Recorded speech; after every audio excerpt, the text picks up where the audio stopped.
రాజుల 2వ గ్రంథం 4వ అధ్యాయము 8-9 వచనాలు అందరూ గట్టిగా నాతో పాటు కలిసి. ఓకే.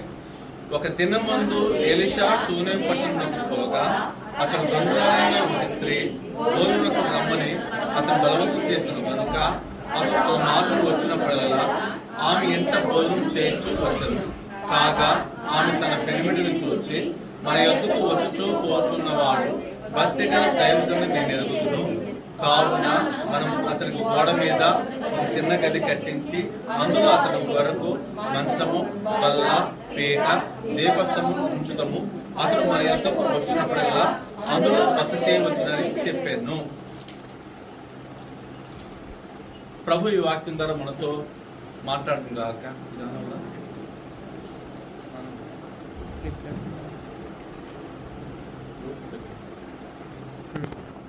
ఇక్కడ వాక్య భాగాన్ని మనము జ్ఞాపకం చేసుకోగలిగినప్పుడు ప్రభు తన ఇష్ట ప్రకారంగా నడిపిస్తున్నాడని నమ్ముతున్నాను.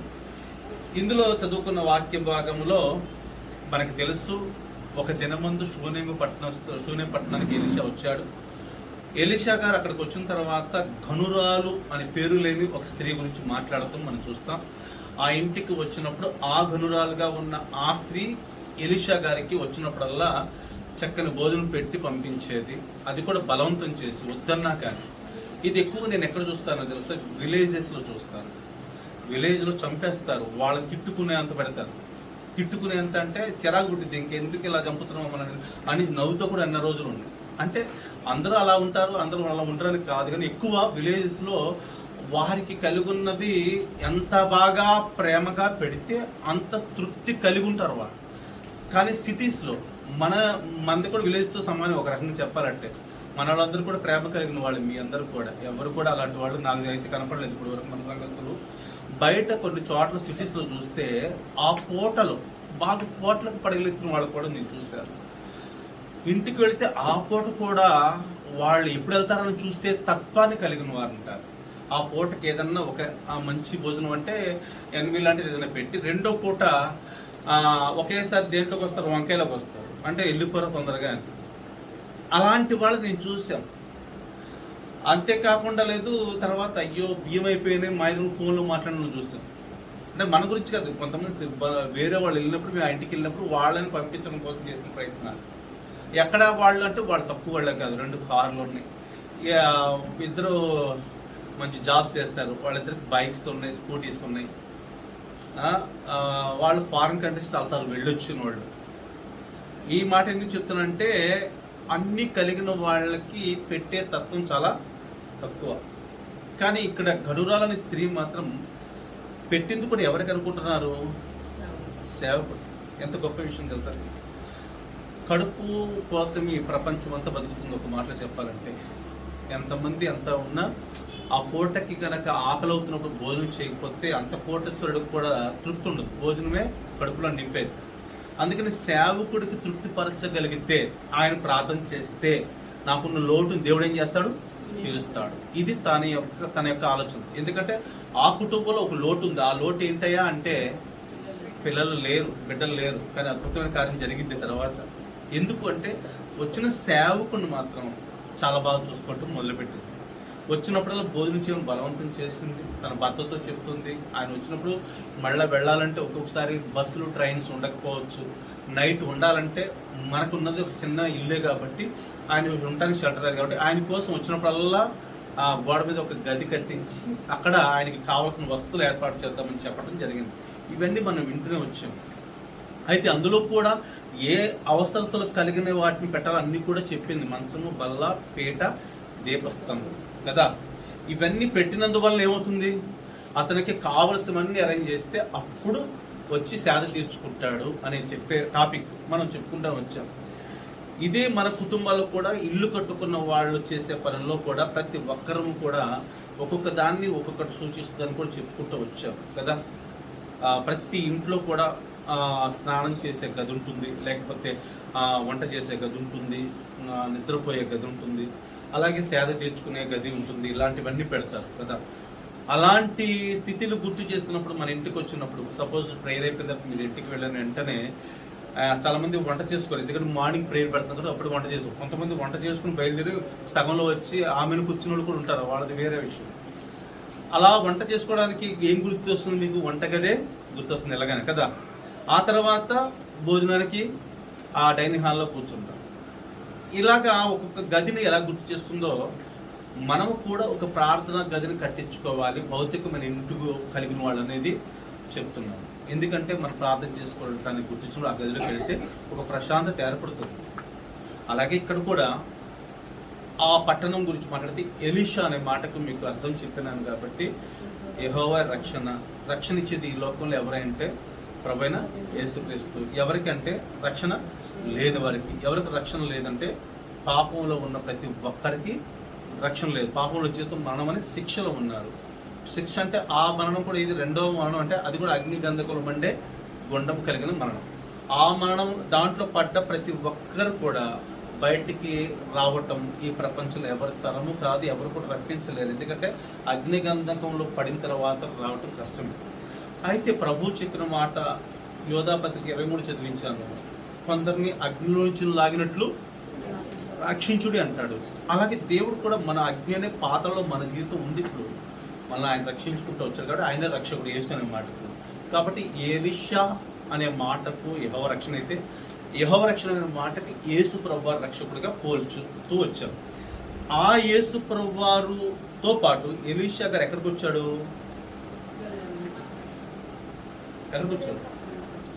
చెప్పాలి గట్టిగా. షూనేం అనే ప్రాంతానికి. షూనేం అంటే మీకు చెప్పాను కదా, విశ్రాంతి లేని స్థితిలో ఉన్న వాళ్ళకి విశ్రాంతి ఇవ్వడానికి వచ్చాడు. తర్వాత ఘనురాలు ఇంటికి వచ్చాడు. ఘనురాలు అనే మాటకు 2 విషయాలు మీకు అంతకుముందు చెప్పాను, మనం కూడా జ్ఞాపకం చేసుకున్నాం. చెప్పండి ఏంటి? ఒకటి దీన మనస్సు కలిగిన స్థితి. యెషయా గ్రంథం 50:15లో వినయమ గలవారి యొద్దను దీన మనస్సు గలవారి యొద్ద నివసించేవాడు. ఇది ఘనత. మన ఘనత ఏంటంటే ఆర్థికంగా బాగుంటే ఘనత, విలువ కలిగిన పేరుంటే ఘనత, రాజకీయ పరమైన పేరుంటే ఘనత. ఒకవేళ మనమందరం ఎంత ఉన్నా కానీ ఒక విలువ కలిగిన, ఈ లోపల విలువ కలిగిన వాళ్ళు ఒకవేళ వస్తే వాళ్ళని ఘనపరచినట్టు ఎవరిని ఘనపరచరు. ఒక ఎమ్మెల్యే వచ్చినా, ఒక మినిస్టర్ వచ్చినా, మనుషుల్ని చూసిన దానికి వాళ్ళని చూసిన వేరే తత్వం ఉంటుంది కదా, ఆ ఘనత కాదు ఇక్కడ చెప్తుంది. ప్రభువుకి ఘనత మనుషులు చూపించే ఘనత కాదు, వినయము దీన మనసు. ఈ 3 టాపిక్స్తో పాటు ఆవిడేం చేసింది? వచ్చినప్పుడు భోజనం చేయమని బలవంతం చేసింది. ఎవరికి? ఎలీషా. అలాగే స్త్రీ అనే మాటకు ఈరోజు జ్ఞాపకం చేసుకున్న మాట ఏంటో తెలుసా?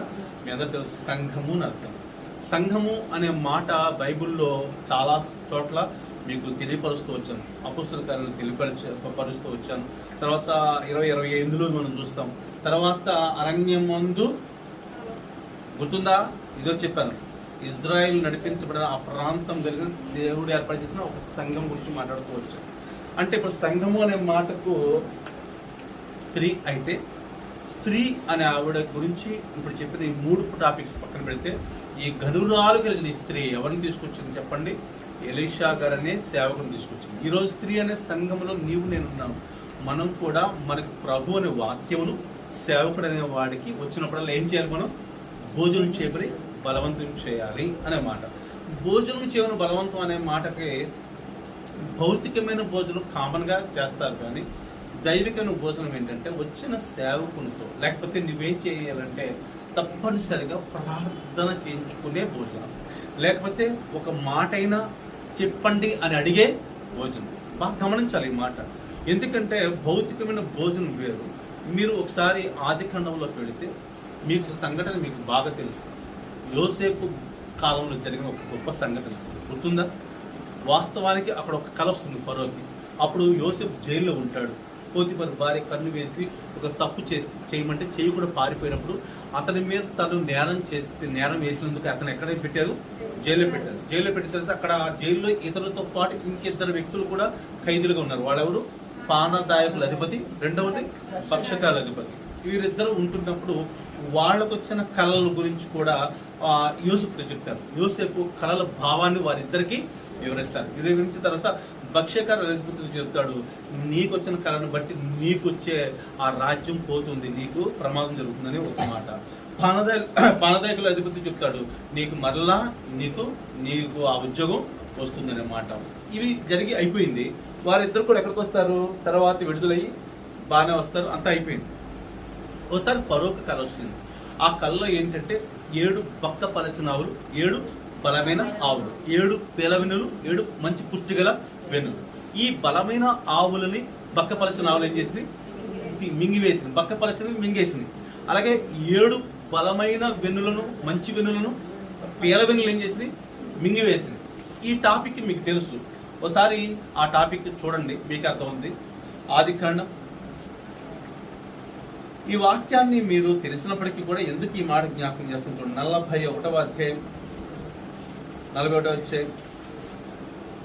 ఈ టాపిక్ చెప్పిన తర్వాత మింగివేసిన తర్వాత చూడండి 25వ వచనం చూద్దాం. అందుకు యోసేపు ఫరో కనిన కల ఒక్కటే, దేవుడు తాను చేయబోచున్నది ఫరోకు తెలియజేశాను.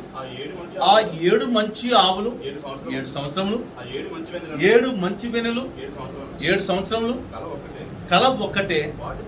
వాటి తర్వాత చిక్కిపోయి వికారమై పైకి వచ్చిన 7 ఆవులను 7 సంవత్సరములు తూర్పు గాలి చేత చెడిపోయిన 7 పేలవెన్నులు కరువు గల 7 సంవత్సరములు. నేను ఫరోతో చెప్పు మాట ఇదే, దేవుడు తాను చేయబోచున్నది ఫరోకు చూపించను. ఇదిగో ఐగుప్తు దేశమంతటను బహు సమృద్ధిగా పంట పండు 7 సంవత్సరాలు వచ్చుచున్నవి, మరియు కరువు గల 7 సంవత్సరాలు వాటి తర్వాత వచ్చును. అప్పుడు ఐగుప్తు దేశమందు ఆ పంట సమృద్ధి యావత్తును మరొబడను, ఆ కరువు దేశమును పాడు చేయను. దాని తర్వాత కరువు చేత ఆ దేశమందు ఆ పంట సమృద్ధి తెలియబడకపోను, ఆ కరువు మిక్కిలి భారముగా నుండి. ఇంకా ఇవన్నీ చదువుకుంటూ పోతే టాపిక్ అంతా మీకు తెలుసు కాబట్టి గుర్తు చేస్తున్నది ఏంటంటే, అక్కడ చెప్తున్న మాట 7 మంచి వెన్నుల్ని పిల్లవెన్నులకి మింగివేయటం, లేకపోతే 7 మంచి ఆవులు బలమైన ఆవుల్ని బక్కపరచడం తినేయటం. కల ఒక్కటే. 7 అనే మాటకు 7 సంవత్సరాల పోలికతో ఈ యొక్క భావం చెప్పేవారు ఎవరైనా ఉన్నారా అని వెతికితే ఎవ్వరు కూడా ఆ ప్రాంతంలో ఆ గొప్ప జ్ఞానం కలిగిన వారు కానీ, లేకపోతే దానికి సంబంధించిన వివరణాత్మకంగా ఉండేవాళ్ళు ఉంటారు కదా, వాళ్ళందరినీ పిలిపిస్తే ఎవరు కూడా చెప్పలేకపోతే అప్పుడు ఇక్కడ ఉన్న పానదాయకుల అధిపతి వీళ్ళకి చెప్పిన కళ ఉంది. వాళ్ళు ఇక్కడ పనిచేస్తూ రాజా జైల్లో ఒక అతను ఉన్నాడు, అతని పేరు యోసేపు, అతనైతే ఇలా చెప్తాడని కానీ పిలిపించుండంట. పిలిపించిన తర్వాత అప్పుడు ఈ కళభావాన్ని చెప్పగలిగేది నేను కాదు అని చెప్పి ఒక మాట అంటాడు. ఆ మాట కూడా మీకు జ్ఞాపకం చేస్తాను. ఏమంటాడంటే ఆ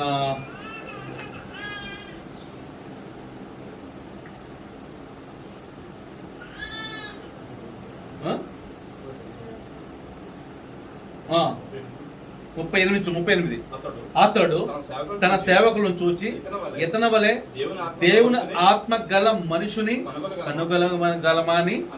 అంటే ఈ కళభావం చెప్పేవారు ఎవరైనా ఉన్నారని చెప్పిన తర్వాత యోసేపుని పిలిచిన తర్వాత యోసేపు కళభావం వివరిస్తాడు, అద్భుతంగా స్పష్టంగా సెలవిస్తాడు. ఏమని అంటే 7 సంవత్సరాలు కరువు వస్తుంది, ముందు 7 సంవత్సరాలు విపరీతమైన పంట పండుతుంది. అక్కడ 7 బలమైన ఆవులు అన్నాడు కదా, 7 మంచి బలమైన పుష్టిగల వెన్నులు అన్నాడు కదా. 7 అంటే 7 సంవత్సరాలని పోలుస్తూ, బలమైన ఆవులు లేకపోతే బలమైన మంచి వెన్నులు అంటే విపరీతమైన పంట 7 సంవత్సరాలు పండుతుంది అన్నాడు. తర్వాత 7 బక్కపలచిన ఆవులు లేకపోతే 7 పేలవెన్నులు వాటిని ఏం చేసింది అంట? మింగివేసింది. బలమైన ఆవుల్ని బక్కపలచిన ఆవులు మింగివేసింది. ఎవరైనా బలమైన ఆవులు బక్కపలచిన ఆవులు మింగేసిందని నమ్ముతాం, కానీ ఇక్కడ ఏమని రాశాడు? బలహీనమైనవి బక్కపలచినవి బలమైన వాటిని మింగివేసినాయి. అలాగే పేలవెన్నులు పుష్టిగల వెన్నుల్ని మింగివేసినట్టుగా వచ్చిన కళ. ఇప్పుడు 7 సంవత్సరాలు పండిన పంటకు తర్వాత 7 సంవత్సరాలు ఏం రాబోతుంది అన్నాడు? కరువు వస్తుంది. ఈ కరువు సంవత్సరాల్లో బలంగా పండిన పంట అంతా కూడా ఇప్పుడు ఉపయోగపడుతుంది రాజా అని చెప్పి వివరణాత్మకంగా ఇతను చెప్పాడు. అప్పుడు ఇతను దేవునాత్మ కలిగిన మనం కనుగొనగలమా అని అప్పుడు ఇతననే అక్కడ ఒక ప్రధానంగా ఏం చేశాడు? ఎన్నుకోవడం జరిగింది. నీవే దానికి అధికారం ఉందని. అప్పుడు తర్వాత ఆ పండిన సంవత్సరం కలిగిన ప్రతి ఒక్క పంటను గోడౌన్స్లో, కొట్లు అనే మాట తెలుగులో ఉంటుంది, గోడౌన్స్లో భద్రపరచడం జరిగింది. ఫస్ట్ గోడౌన్స్ కట్టించింది యోసేపే. అర్థమైందా? అక్కడ గోడౌన్స్ కట్టించి వాటి అన్నింటినీ ఏం చేశాడు? చక్కగా భద్రపరిచాడు. భద్రపరిచిన తర్వాత మళ్ళా కరువు వచ్చిన తర్వాత వాటికి మారకంగా డబ్బులు ఇచ్చే వాళ్ళకి డబ్బులు తగినట్లుగా, డబ్బులు లేని సమయంలో మనకున్న వస్తువును తాకట్టు పెట్టి డబ్బులు తీసుకుంటామన్నట్లుగా, మనకి ఎదుగో మా ఇంట్లో గొర్రె పిల్ల ఉందయా, దీనికి తగినట్లుగా ధాన్యం ఇవ్వండి. బతకడానికి కావాల్సినవి వారు మారకం చేసుకునేవారు, మార్పిడి చేసుకునేవారు. ఇక్కడ నేను చెప్పే ఈ మాటను మీరు బాగా ఆలోచించగలిగితే, ఇక్కడ జరిగిన సంఘటన ప్రక్కన పెడతాం. 7 అనే మాటకు ఎప్పుడేం చెప్తాం మనం చెప్పండి? సంపూర్ణము అని చెప్తాం, లేక పరిపూర్ణము అంటే 12 కూడా అలాగే చెప్తాం. సంపూర్ణము అనే మాట 7 అంటే కంప్లీట్ నెంబర్. వారానికి మనకి 8 రోజులు ఉంటాయి కదా, అలా అన్నమాట. ఎన్ని రోజులు ఉంటాయి? 7. అది కంప్లీట్. 7 అంటే మనకి యాక్సెప్ట్ చేయలేము, 9 యాక్సెప్ట్ చేయలేము, 6 కూడా యాక్సెప్ట్ చేయలేము. 7 కంప్లీట్ అంతవరకే. ఎందుకంటే 7వ దేవుడు ఏం చేస్తాడు చెప్పండి? పని అంతటి ముగించి విశ్రమించను. అంతటితో క్లోజ్ అయింది టాపిక్. అలాగే సంపూర్ణం అని అర్థం. అంటే 7 సంవత్సరాలు పండిన పంట ఆ రోజు పక్కన పెడితే ఆ రోజు భౌతికమైన ఆహారం కదా. ఈరోజు మనకు ఆహారము బైబిల్ ప్రకారంగా దేవుని యొక్క వాక్యాన్ని దేంతో పోల్చాడు చెప్పండి? ఆహారంతో పోల్చాడు. అర్థమైందా? మన యొక్క ఆహారము ఈరోజు స్పష్టంగా ఏంటంటే దేవుని యొక్క వాక్యము అనే ఆహారము. మర్చిపోద్ది మాట. ఎందుకంటే ఈ లోకంలో భౌతికమైన ఆహారం తింటూ బతికటం వేరు. ఒకసారి ఎహెజ్కేలు గ్రంథంలోకి వస్తే మీకు స్పష్టంగా అర్థమవుతుంది. 3వ అధ్యాయం మొట్టమొదటి వచనం చదవండి, 12 వచనాలు. మరియు ఆయన నాతో ఇలాగూ సెలవిచ్చాను, నరపుత్రుడా, మీకు కనబడిన దానిని భక్షించుము, ఈ గ్రంథమును భక్షించి ఇశ్రాయేలు యొద్దకు పోయి వారికి ప్రకటన చేయము. నేను నోరు తెరవగా ఆయన ఆ గ్రంథము నాకు తినిపించి, నరపుత్రుడా, నేను ఇచ్చుచున్న ఈ గ్రంథమును ఆహారముగా తీసుకొని దానితో నీ కడుపు నింపుకొనమనెను. సెలవీయగా నేను దాన్ని భక్షించి తిని అది నా నోటికి తేనె వలె మధురముగా. చూడండి, తేనె దేనికి పోల్చాడు? మధురమైన వాటికి. తేనె యొక్క తీపి వేరు, పంచదార తీపి వేరు, బెల్లం తీపి వేరు కదా. కానీ తేనె తీపి చాలా రుచికరంగా మాధుర్యంగా ఉంటుంది. అందుకని ఇక్కడ తేనెతో పోల్చాడు. అందుకని ఇంకా కీర్తనలో కూడా అంటాడు, నీ వాక్యం తేనె కంటే, జుంటే తేనె ధార. అంటే ఒరిజినల్ గా అడవుల్లో దొరికే తేనెడు చూసారు, కారుతున్న స్పష్టమైన తేనె ధారల కంటే మధురమైనది, శ్రేష్టమైనది వాక్యం. ఇప్పుడు దీన్ని వాక్యము అనేది భక్షించమన్నాడు కాబట్టి, భక్షించిన తర్వాత తేనె మధురంగా ఉంది కాబట్టి, ఇప్పుడు వాక్యమే మనకేంటి చెప్పండి? ఆహారం. వాక్యాన్ని మర్చిపోవద్దు. అక్కడేమో వాక్యము కాకుండా మామూలు ఆహారము దొరికింది 7 సంవత్సరాలు. 7 అంటే ఏం చెప్పాను మీకు? సంపూర్ణంగా మనకు కూడా ఇప్పుడు ఏం దొరుకుతుంది? చాలా సంవత్సరాల నుంచి వాక్యం అనే ఆహారం దొరుకుతూనే ఉంది. ఈ వాక్యం అనే ఆహారం దొరికినప్పుడు యోసేపు ఏం చేశాడు? యోసేపు అనే మాటకేంటి? ఫలించడి కొమ్మ. అంటే ఫలింపుకోయి తీసుకెళ్తున్నాడు తప్ప రూపాయి ఇస్తే 2 రూపాయలు చేసే తత్వం యోసేపుది. కొంతమంది బైబిల్లో కూడా ఉంటారు కదా, 2 దేనారాలు, 5 దేనారాలు, 1 దేనారం గురించి. 2కి 2, 5కి 5 చేసి ఒకటి చేసి ఒకటి దాచిపెట్టాడు. ఇప్పుడు ఏ తత్వం యోసేపుది? ఈ 2 లేక 5 దేనారాల వ్యక్తి కలిగిన వాడు కదా. మనం కూడా వాక్యమనే ఆహారం మనకి ఎలా పండుతుందంటే విరివిగా పండుతుంది. సంపూర్ణము అంటే 7 అంటే 7 తీసేది, సంపూర్ణంగా పండుతుంది. ఏ విధంగా చూసినా వాక్యం దొరుకుతుంది మనకు. వాక్యం దొరకని వారు ఈ రోజు ప్రపంచంలో చాలా ప్లేస్లు ఉన్నాయి, భయంకరమైన. మనకు కూడా దొరకని రోజులకు వెళ్తామని అర్థం. ఈ 7 సంవత్సరాలకి సాదృశ్యంగా సంపూర్ణంగా వాక్యం అనే ఆహారం మనకు దొరుకుతుంది.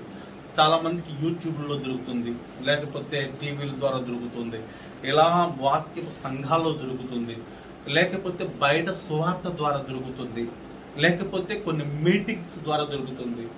కానీ అదంతా పండిపోతున్నా కానీ చాలా మందికి ఎలా ఉందంటే, సండే కూడా ఆరాధన రాకుండా యూట్యూబ్లో రావట్లేదా అని అడిగిన వాళ్ళు కూడా నాకు చాలా మంది ఉన్నారు. నేనేంటంటే ఇంకా మనోళ్ళు ఇలా అలవాటు అయ్యారు ప్రమాదం అని చెప్పేసి నేను అప్పుడప్పుడు ఇస్తాను, అసలు లేకుండా అవుతున్నాను. ఎందుకంటే జనాలకి కాన్సన్ట్రేషన్ దేని మీదకి వెళ్ళిపోయింది? ఇప్పుడు ఇంటి దగ్గర కూర్చొని దేవుని సన్నిధి రాకుండా జరిపారు. చాలా ప్రమాదం, అది చాలా ప్రమాదంలో ప్రమాదం. మనం ఎప్పుడంటే అన్య జనాంగాలకి ఈ సువార్త, క్రైస్తవులకు కాదు, సంఘానికి వచ్చేవారు కాదు. ఇది బయటికి వెళ్ళేది ఎందుకంటే ఈ సోషల్ మీడియా ద్వారా కొంతమందికి మనం రాలేని పరిస్థితి ఉంటుంది వాళ్ళకి, అంతవరకే. కానీ ఇది ఎలా తయారైంది చెప్పండి? ఇంట్లో కూర్చొని చాలా పాపం. ఆదివారము ఆరాధనకు మానివేయటం పాపం. ఏ కార్యక్రమాలు కూడా ఉన్నా అవి ప్రక్కన పెట్టి ఆరాధనలు కూర్చోవటమే పర్ఫెక్ట్గా దేవుడి చిత్తం. ఇప్పుడు ఈ వాక్యం అనేది విరివిగా దొరుకుతుందా లేదా మనకు చెప్పండి? చాలా విరివిగా దొరుకుతుంది. ఈ వాక్యం దొరకని ప్రాంతాలు చాలా ఉన్నాయి. కాశ్మీర్ ప్రాంతం డైరెక్ట్గా నువ్వు ప్రార్థన చేసుకునే ఛాన్సే లేదు. అక్కడ కొన్ని సంఘాలు వెళుతూ ఉంటాయి. కొంతమంది ఫెలోషిప్ వాళ్ళే వెళ్ళగలిగారు, ఇప్పుడు లోతుగా వెళ్ళగలిగారు. కొంత ప్రాంతాల్లో కూడా వెళ్ళారు. కానీ ఇప్పుడు వేరే సంఘాలు వారు లేకపోతే వీళ్ళని కాదు ఇక్కడ అర్థం. వాక్యాన్ని ప్రకటించడానికి వెళ్ళే తత్వం చెప్తున్నా. కొంతమంది ఎక్కువ ఫెలోషిప్ వాళ్ళు ఎందుకు వెళ్తారంటే పాప క్షమాపణ జరిగితే చాలు, నువ్వు సంఘంలో కూర్చోపోయిన పర్లేదు, అక్కడ కూర్చునే అవకాశం లేదు. వాళ్ళు ఎలా ఒక ఉద్యోగానికి ఎల్ఎఫ్ వాళ్ళు కూడా మీరు చూసారు లేదు, ఎల్ఎఫ్ వాళ్ళు లేమన్స్ ఫెలోషిప్ అని వాళ్ళు కూడా అక్కడ ఒక ఉద్యోగానికి పంపిస్తారు అనమాట. ఎందుకు? ఆ ఉద్యోగం చేస్తూ ఒక్కొక్క పరిచయం అవుతారు కదా, వాళ్ళకి ఇండైరెక్ట్గా దేవుని యొక్క పరిచయం. డైరెక్ట్గా లేదు, మనకి ఛాన్స్ డైరెక్ట్గా ఉంది. డైరెక్ట్గా ఉన్నా కానీ ఇంట్లో చూడండి అసలు బైబిల్ తుప్పు పట్టుకుపోయినట్టుగా కొడితే దుమ్ము వస్తూ ఉంటుంది. చాలా బాధాకరం కదా. అంటే ఏం జరుగుతుంది మనకి ఇప్పుడు? వాక్యము చెప్పండి సంపూర్ణంగా దొరుకుతుంది. దొరకని ప్లేసులు ఉన్నాయి. చైనాలో లేకపోతే నేపాల్ ప్రాంతాల్లో, పాకిస్తాన్లో కూడా మళ్ళా గొప్ప సువార్త జరుగుతుంది, ఇంకా జరుగుతుంది. ధైర్యంగా చేస్తున్న వాళ్ళు ఉన్నారు. ఎందుకు చెప్తున్నా అంటే ఇలాంటి వాక్యం మనకు దొరుకుతుంది, సంపూర్ణంగా దొరుకుతుంది. ఈ వాక్యాన్ని ఏం చేయాలి? ఇప్పుడు యోసేపు ఏం చేశాడు? ఎక్కడ? గోడౌన్స్ లో పెట్టుకున్నాడు. మనకు గోడౌన్స్ ఏంటి? హృదయమనే గోడౌన్స్ లో దాచుకోవాలి. ఈ వాక్యం కనుక దాచుకోగలిగితే ఆ వాక్యం ఏం చేస్తుంది తెలుసా? ఒకవేళ బైబిల్ దొరకని రోజు, వాక్యము అందని రోజు, దేవుని చిత్తమైతే త్వరలో మనకి ఈ ఛాన్స్ లేదు. వాక్యానికి, బైబిల్కి, స్వార్థకి ఛాన్స్ డైరెక్ట్గా కూడా ప్రమాదాలకు వచ్చే రోజుల్లో మనం ఉంటున్నాం. అప్పుడు మనం వాక్యం లేకపోయినా మన వ్యాధులతో, కన్నీళ్లతో, బాధతో, సమస్యతో ఉన్నాం. ప్రభా నీ రాకడకు సిద్ధపడుతున్నాం, ఏడుస్తూ బాధతో నలిగిపోతూ ఏంటి బ్రతుకు అనుకున్న సమయంలో ఒక సంఘటన గుర్తు రాగలదు. గాఢాంధకారపు సంచరించిన అనే వాక్యం మన హృదయంలో ఉంది కదా, అది తెచ్చుకుంటాం బయట. తెచ్చుకుని అవును ఉన్నా కదా ప్రభా, ఈ గాఢాంధకారపు లోయ లాంటి సమస్య ఉంది కదా, నువ్వు తీస్తావులే అనే ధైర్యం వస్తుంది. ఎందుకంటే వాక్యం నీ కాలంలో ఎక్కడుంది? వాక్యం ఆహారం ఎక్కడుంది? గోడలు భద్రపరుచుకున్నావు. అసలు నీకు వాక్యమే తెలియదు. అసలు చాలా మంది సామెతలు ఎక్కడుందంటే, లేకపోతే కీర్తలు ఎక్కడుందంటే వెతుకుతూనే ఉంటారండి. వాళ్ళు చూస్తే చాలా అఫీషియల్గా ఉంటారు. ఎంత బాధకరం. హగ్గై గారు లేకపోతే నహుం తీయమని మిమ్మల్ని తిప్పుతా ఉంటారు. అసలు ఈ ఊర్లో ఉందా లేకపోతే ఏ ఊర్లో ఉందని కదా. చాలా మంది కదా, చాలా మంది చేసే పనులు లేదండి. అంటే ఏంటి? ఇంకా దాని లోపల పట్టు మీకు లేదు. దొరికిన వాక్యం అనేది గోడౌన్స్ లో మీకు ఇంకా పెట్టలేకపోతుంది. గోడౌన్స్ లో వాటిని భద్రపరచుకోవడం. భద్రపరచుకుంటే ఏమవుతుంది చెప్పండి? కరువు వచ్చినప్పుడు, కరువు అంటే అక్కడేమో ఆహారం కరువు, ఇక్కడేమో వాక్యము దొరకని కరువు రాబోతుంది మనకు కూడా. వచ్చినప్పుడు ఈ వాక్యం లేకపోయినా, సపోజ్ నేనే ఉన్నాను, ప్రభు నాకు కొన్ని వాక్యాలు గోడౌన్స్ పెట్టుకున్నాను అనుకోండి, మీ ఇంటికి వస్తాను, బైబిల్ లేకుండా రావాలి అప్పుడు, అంతే కదా. డైరెక్ట్ బైబిల్ పట్టుకుని నన్ను చంపేస్తారు, అప్పుడు ఎలా వస్తాను? కానీ మీతో మాట్లాడేటప్పుడు ఎక్కడి నుంచి తీసుకొచ్చేవాళ్ళు? నేను నా గోడౌన్స్లో భద్రపరుచుకున్న వాక్యాలతో మీతో. అందుకనే ఈ వాక్యాలను బైహార్ట్ చేసుకుంటూ రావాలి. ప్రతిరోజు కూడా ఏదో ఊరకు చదివేసి పోయిన తర్వాత వెతికితే దొరికి అట్లా కాదు. మన మైండ్కి ప్రతిదీ కూడా మ్యాక్సిమం వస్తే అది హృదయం భద్రపరుచుకుంటే ఆ వాక్యం ఏం చేస్తున్న తర్వాత మనం చెప్పండి కరువు టైంలో ఖర్చు పెడతాం. అప్పుడు ఈ పేలవెన్నులు లేకపోతే బక్కపలచిన ఆవులు వాటిని మింగివేసినట్లుగా మన కరువులో ఉన్న స్థితిగతులు ఆహారం అంతా ఉపయోగపడినట్లుగా మనము కూడా వాక్యము దొరకని కరువులో కూడా వాక్యం అనేది మన హృదయం గోడవుతుంది కాబట్టి అప్పుడు ఖర్చు పెట్టుకోగలం. అర్థమైందా? ఇప్పుడు స్త్రీ అనే సంఘం ఉందే, స్త్రీ అనే సంఘము ఎవరిని తీసుకొచ్చి భోజనం పెడతాను చెప్పినప్పుడు అర్థమవుతుంది మీకు? సేవకుడిని తీసుకొచ్చి మీరు పెట్టే భౌతిక భోజనంతో పాటు సేవకుడితో కొద్దిగా ప్రార్థన చేయండి అని అడుగుతారు కదా. ఇంటికి వస్తే అడగరా? మీరు ప్రార్థన చేయించుకోకుండా పంపరుగా ఎవరిని సేవకుడిని? అదే నీవు సేవకుడు పెట్టే చెప్పండి భోజనం. సేవకుడు నీ కోసం కనీసం ప్రార్థన చేసి చాలు, అయినా నాకు ఇంకా కొంచెం నిజంగా ఈరోజు కరెక్ట్గా ఉండాలనుకుంటున్నాను, కొంచెం 2 మాటలు చెప్పండి అని అడిగా అనుకో, ఇంకేం చేస్తున్నావు నువ్వు? వాటిలో చక్కని రుచికరమైన టేస్ట్కరమైన వాటిని కూరలు వేస్తున్నట్లు లెక్క. అర్థమవుతుందా? ఇప్పుడు ఈ వాక్యం అనే ఆహారము నీ కుటుంబంలో సమస్య అనే కరువులో ఉన్నప్పుడు సేవకుడు చేంజ్ చేస్తున్నాడు. వాక్యమైన ఆహారము లేకపోతే ప్రార్థన ఆహారమును నీకు పెడుతున్నప్పుడు ఇప్పుడు ఏం చేస్తున్నావు తెలుసా? సేవకుడు వచ్చినప్పుడు భోజనం చేయమని, అది అర్థం. భోజనం చేయమని బలవంతం చేయటం అంటే అది. నీ బలవంతమేమో భౌతికమైన బలవంతం ఉంది, మార్తమ్మలాగా. కొంతమంది ప్రార్థనకి బాధ్యత లేదు, ఏ మాత్రము దాని గురించి ఆలోచన చేసేవాళ్ళు లేరు.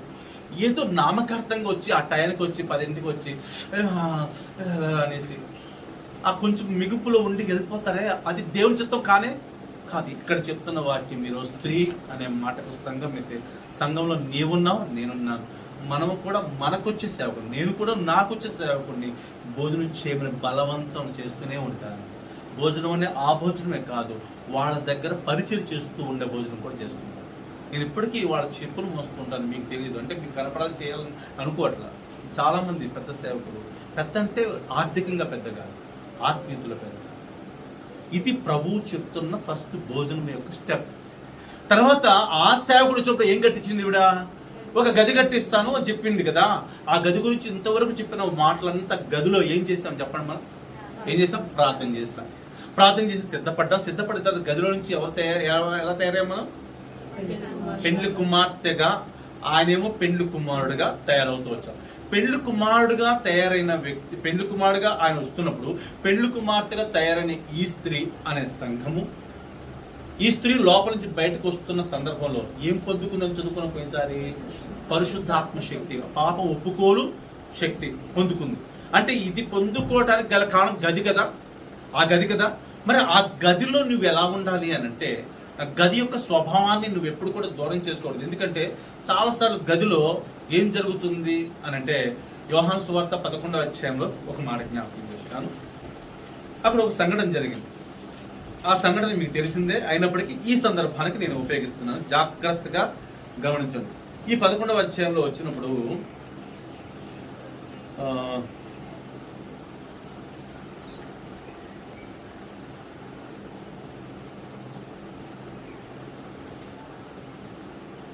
ఈ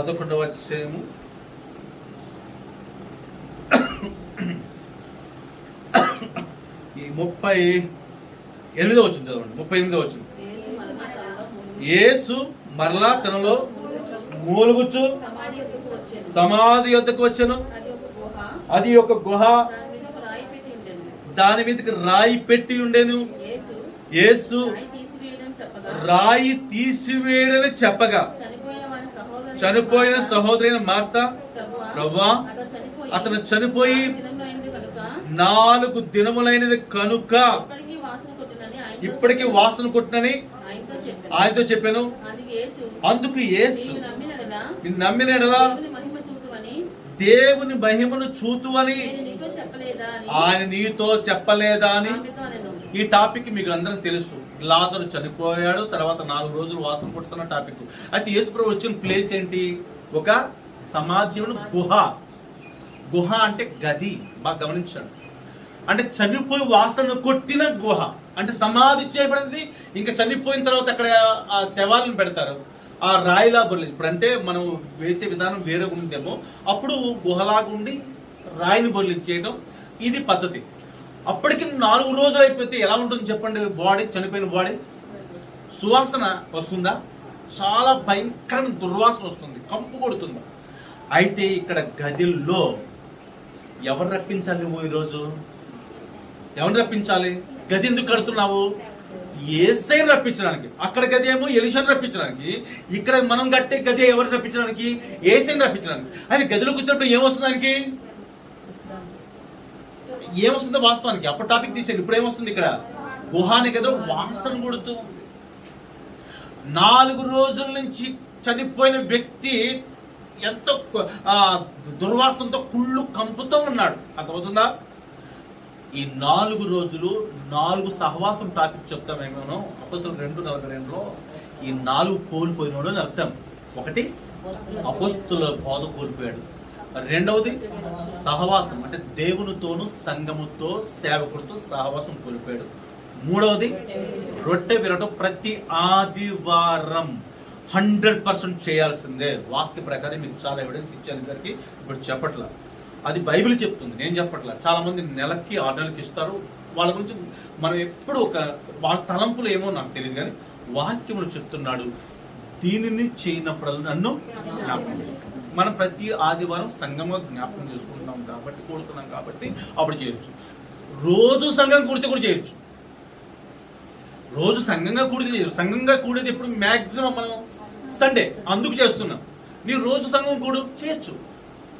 ఎందుకంటే రొట్టె విరుచుట గురించి కూడా ఆదివారమేనా అని అడిగిన వాళ్ళకి బైబిల్ చెప్పింది కూడా కదా. అపొస్తలుల 20వ అధ్యాయంలో 7వ వచనం అనుకుంటా, ఆదివారం రొట్టె విరుచులో కూడి ఉన్నప్పుడు అని ఉంటుంది అక్కడ. అంటే ఆదివారం రొట్టె విరవమనే కదా, మన సంఘం కూడినప్పుడల్లా అని ఉంది. మనం ఆదివారం కదా సంఘం కూడుతున్నాం కాబట్టి రొట్టె విరవాలి. ఇది మూడవది. ఇది కోల్పోయారు వాళ్ళు. నాలుగవది ప్రార్థన చేయటం. ఎందుకు ప్రార్థనలో కూడా మీకు చాలా చాలా లెక్కలు ఇచ్చాను మీకు. అర్ధరాత్రి, వేకోచామున, ఉదయం, మధ్యాహ్నం, సాయంత్రం 7 సార్లు దేవదూతని స్తుతించడం, ఇలాంటి సమయాలు, ప్రార్థన సమయాలు ప్రతిరోజు మనకి ఇచ్చాడు. అది మీకు తెలియపరుస్తున్నామని మీరు కూడా కొంతమంది 3 times పాటిస్తున్నారు. అందరూ పాటించట్లేదు, ఎన్నిసార్లు చెప్పినా. మరి ఎన్నిసార్లు చెప్పినా వినకపోతే మనం ఏం చేయలేం. కానీ 3 times పాటించేది కాకుండా మన పర్సనల్ ప్రేయర్స్ వేరు, మన వాక్యాలు మరలా వేరు. ఇప్పుడు ఈ 4 దినాలు చనిపోయిన వ్యక్తి కంపు కొడుతున్నాడు అంటే అర్థం ఏంటంటే, ఈ 4 సంఘటనల్లో కోల్పోయిన మనమే. 4 అపొస్తలుల బోధ మనం వినట్లా, అంటే దేవుని చేత పిలువబడి వాక్య ప్రకారమైన ఉన్నది ఉన్నట్టుగా ఉండే బోధ. అందుకని తిమోతి 2వ పత్రిక 4:3లో జనులు హితబోధ సహింపరు. హితబోధ అంటే ఆరోగ్యకరమైన బోధ. ఆరోగ్యకరమైన బోధ అంటే దేవుని వాక్య ప్రకారంగా ఉన్నది ఉన్నట్లు ఉండే బోధ. చాలా మందికి ఇష్టం ఉండదు. చాలా మందికి కఠినంగా పాప క్షమాపణ గురించి ఇష్టపడరు. అడిగిన వాళ్ళు ఉన్నారు నాకు చాలా కాలం క్రితం, ఏంటంటే అంటే బ్లెస్సింగ్స్ గురించి చెప్పండి మాకు ఈరోజు. నువ్వు చెప్పమంటే రాదది. బ్లెస్సింగ్స్ అంటే ఎవరికి చెప్తాను, ఏదో నోటికి వచ్చిన మాటలు చెప్పండి చెప్తాను. కొంత మీటింగ్స్లో కూడా కొంతమంది చెప్పండి, నా వల్ల కాదది. అది కాదు మనకు. ప్రభు ఏది ఇచ్చాడో అది తీసుకోవటం, వెళ్ళిపోవటమే. అందులో కొన్నిసార్లు ఇప్పుడు కాకరకాయ చేదు ఉంటుంది, కానీ ఆ కాకరకాయ కారం తింటే చాలా రుచికరంగా ఉంటుంది. చేదులో రుచి ఎలా ఉంటుందో కష్టంలో నుంచి దేవుని యొక్క ప్రేమ అంతే ఉంటుంది. కాబట్టి ఇక్కడ చదువుతున్న 4 దినాలు కంపు కొట్టిన వ్యక్తి అక్కడ లాజరును పక్కన పెడితే, ఆ లాజరు చనిపోయినందుకు యేసు ప్రభువు అక్కడ ఏమి విడిచాడు రాశాడు? కన్నీళ్లు విడిచాడు. మరి నీ దగ్గరికి వచ్చినప్పుడు నీవు 4 దినాలు అయిపోయింది చనిపోయి. 4 దినాలు అంటే ఏంటి? అపొస్తలుల బోధ పోగొట్టుకున్నావు కదా, దేవునితోనూ సంఘముతో సేవకుడితో సహవాసం పోగొట్టుకున్నావు కదా. మూడవది రొట్టె విరవటం అప్పుడప్పుడు గుర్తొచ్చినప్పుడే చేస్తున్నావు, వచ్చినప్పుడే చేస్తున్నావు, రానప్పుడు మానేస్తున్నావు కదా. 4వది ప్రార్థన చేయటంలో కూడా ఎడతెగక లేవనుకో. ఇప్పుడు నేను కూడా ఎవరిని తెలుసా, నా గదిలో చెప్పండి తలుపు వేయబడి దుర్వాసన కొడుతున్న వ్యక్తిని. ఇప్పుడు యేసు ప్రభువే నేను వస్తే ఆయనకి దుర్వాసన కొడతా, మరి కొడతా. అయినప్పటికీ ఇప్పుడు ఏం చేస్తున్నాడు? తలుపు తడుతున్నాడు, ఏదో తలుపు తీయమంటున్నాడు, లోపలికి వస్తానంటున్నాడు. తలుపు తీస్తే లోపలికి వచ్చిన తర్వాత ఏం చేస్తాడు? డైరెక్ట్ భోజనం చేయలేడు. ఏం చేస్తున్నాడు? చదవండి అన్నమాట. 11వ అధ్యాయం చదువుకున్నాం కదా, 40వ వచనం 47వ చదువుదాం.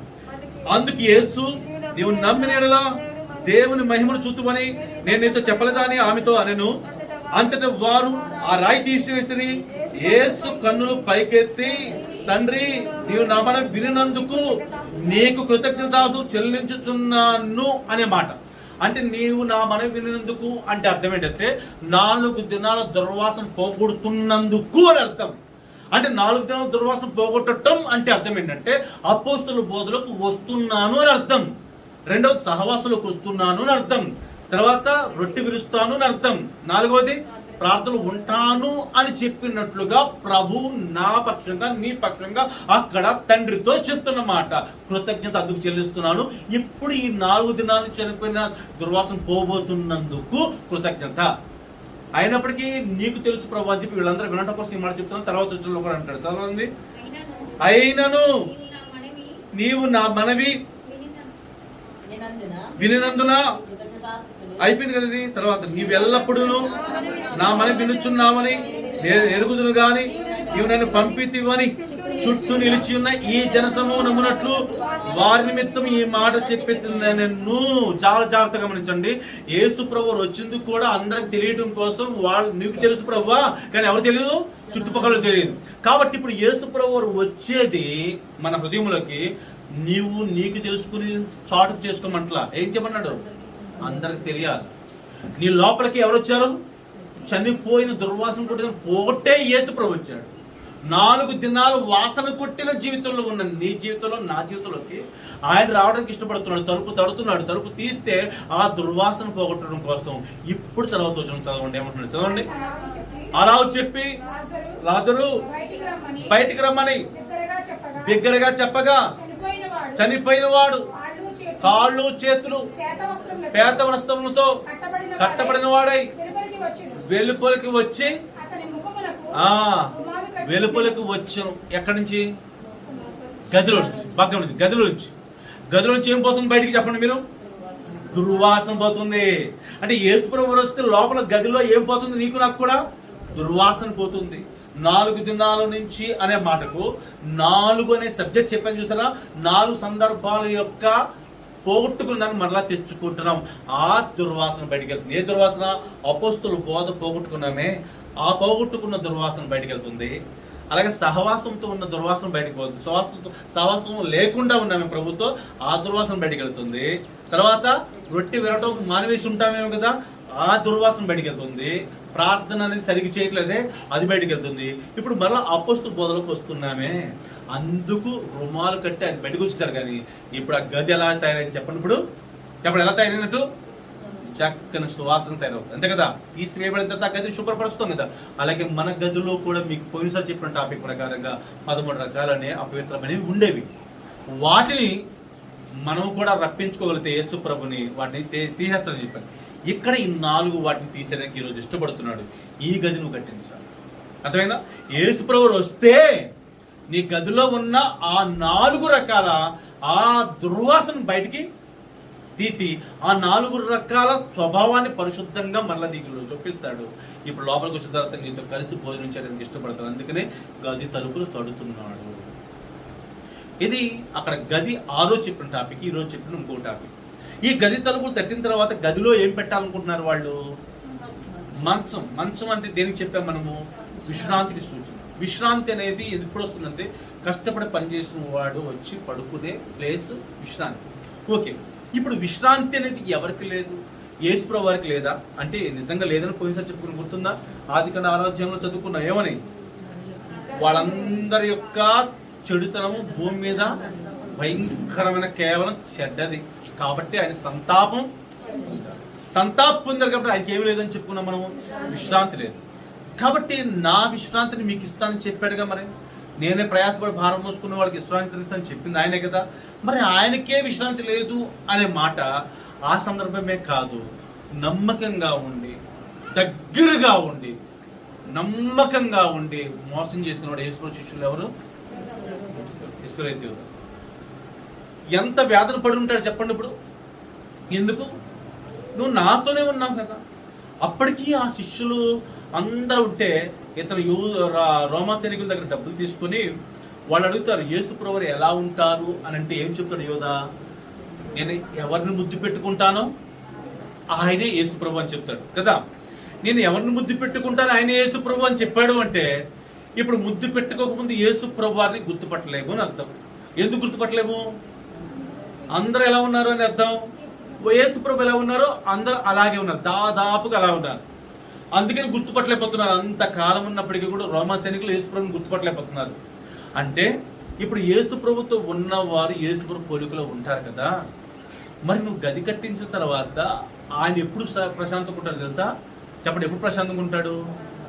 అన్ని పరిస్థితులు బాగున్నప్పుడు ప్రశాంతంగా ఉంటాం. కానీ నీవు దగ్గర ఉన్నావే, పక్క నుండి నమ్మక ద్రోహం చేసావు చూసావా, ఇంకా ఆయనకి విశ్రాంతి ఉండదా? ఎవడో బాధ పెడితే అంటే బయట బాధ పెడితే కొంత బాధపడతాం.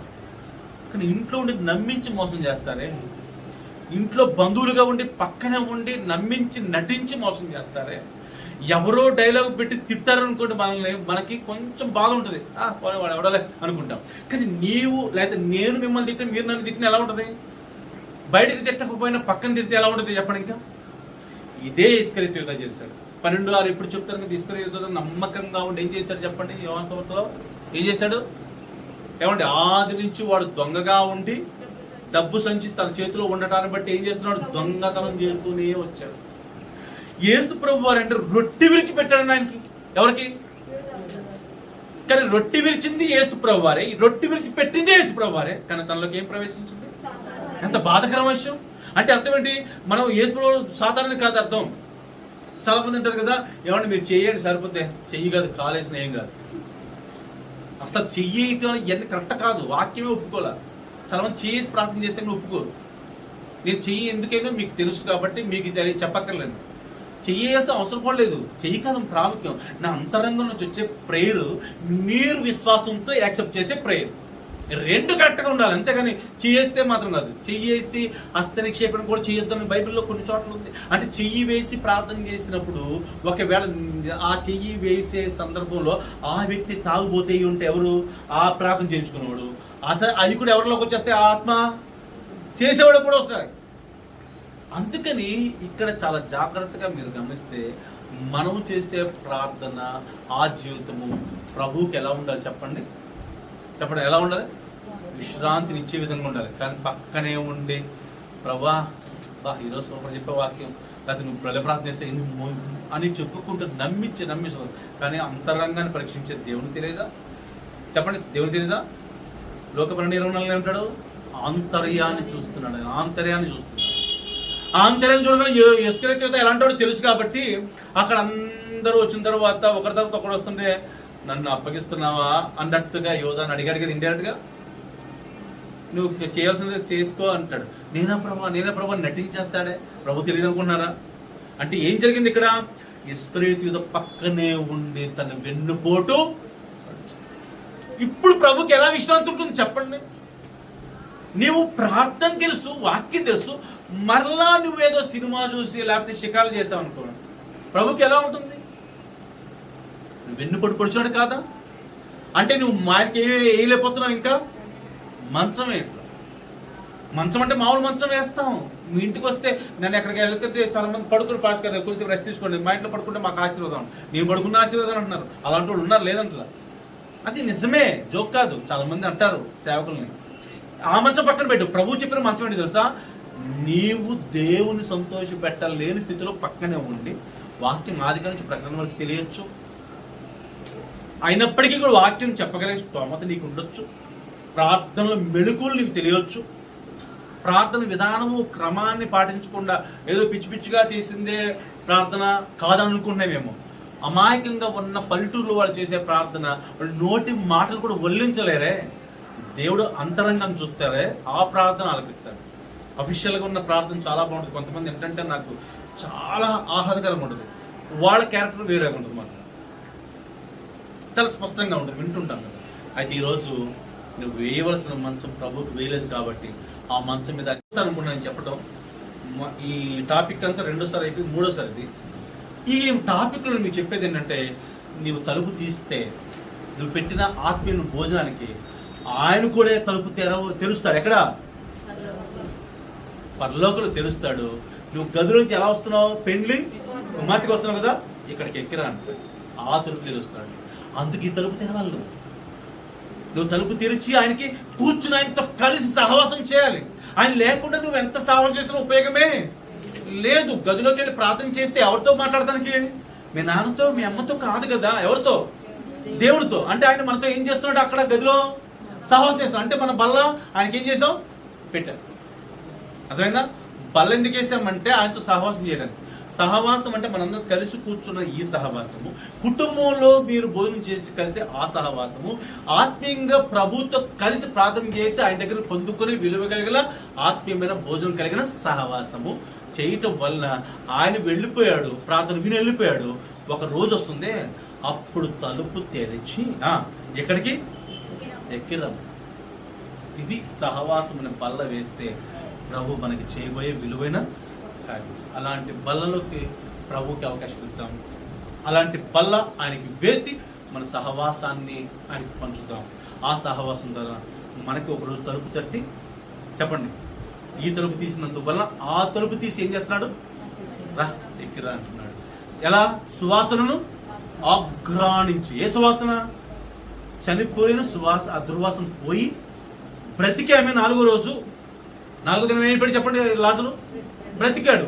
వాస్తవానికి చాలా మంది చనిపోయి తిరిగి లేపబడిన వారు ఎవరంటే యేసుప్రభు అంటారు, కానీ లాజరు కూడా చనిపోయి లేచాడు. అయితే యేసుప్రభు వారు చనిపోయి లేచిన తర్వాత మళ్ళీ చనిపోయాడు, కానీ లాజరు చనిపోయాడు తర్వాత మళ్ళా ఇక్కడ ఇప్పుడు సమాధానం ఉంది. కాబట్టి ఈరోజు ఈ 4 విషయాలను బట్టి ప్రభువుని మనం ఆరాధిద్దాం. దేవుడి మాట దీవించును గాక. ఆమేన్.